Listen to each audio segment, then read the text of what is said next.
उसने हमारी पाताल नगरी की महिमा नहीं, उसने ये नहीं जाना कि अहिरावण और महिला हम तो उन पृथ्वीवासियों को पातालपुरी में दाब देंगे, महाकाली को बलि कर देंगे।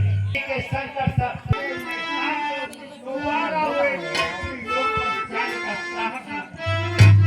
है भैया, ठीक है, मैं अभी जाता हूँ, मुझे आज्ञा चाहिए।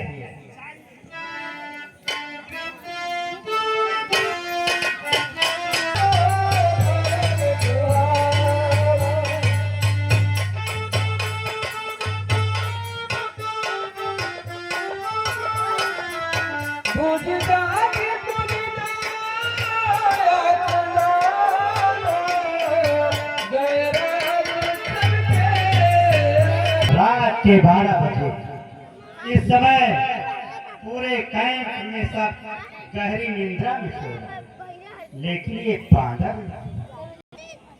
तुझे मैं और पीछे खींचता हूँ, तुम्हें निद्रा आ जाए या तू पीछे हट जाए। अरे ये तो भीषण जी, ये मेरी माया को पहचान लेगा, इसलिए सर्वप्रथम मैं इसके ऊपर अपना जादू फेंकता हूं।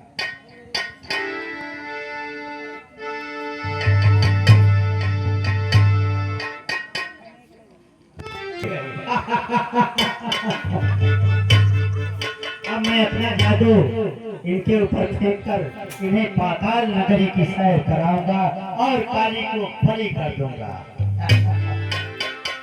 तुमको सुमिरो दाता पीर